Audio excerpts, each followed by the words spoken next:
dag før du kutter opp? Ja.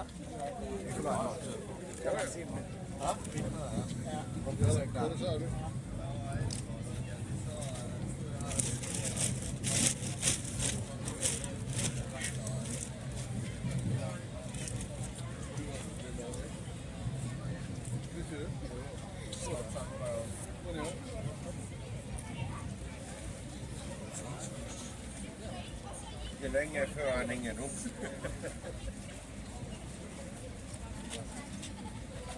Jeg har en kompis som jobber på sjøen i mange år.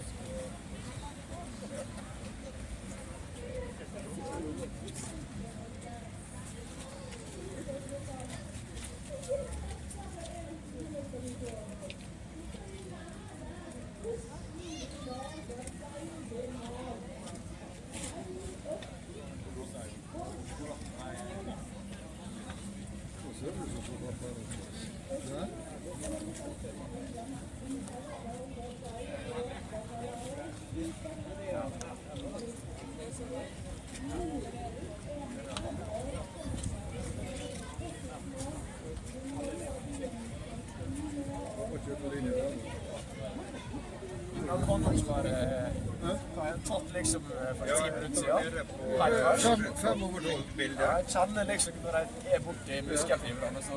Jeg sendte deg nettopp et bilde av den rekordtorsken som jeg tatt i Ålesund. Gå inn og sjekk meldingen, så får du se. Særlig ferskere enn det får ikke du. Nei, det har jeg. Ja, men jeg snakker seg. Ja, ha det.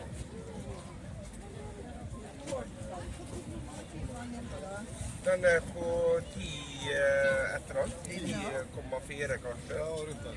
Jeg tror det var rundt den.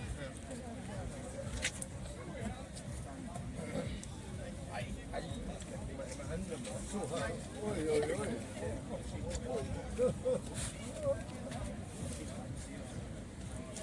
Ja, ja. Du blir ikke arbeidsledig, ser jeg.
Desiliter med granatnøtter. Cirka en desiliter med mango.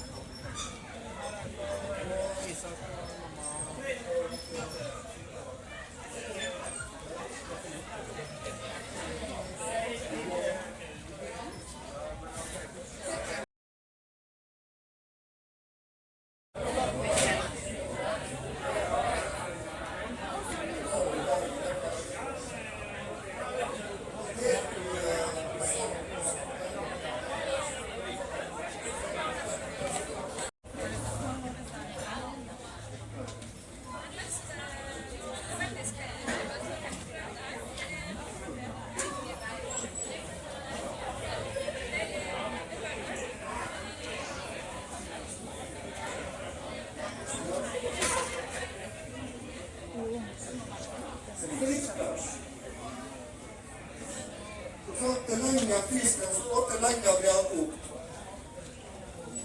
Ja.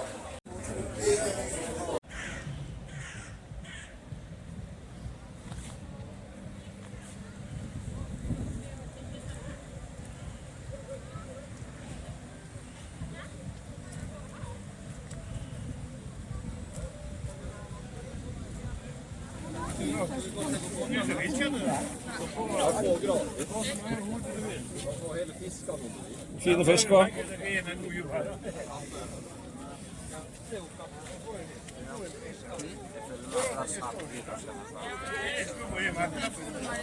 Er det norsk?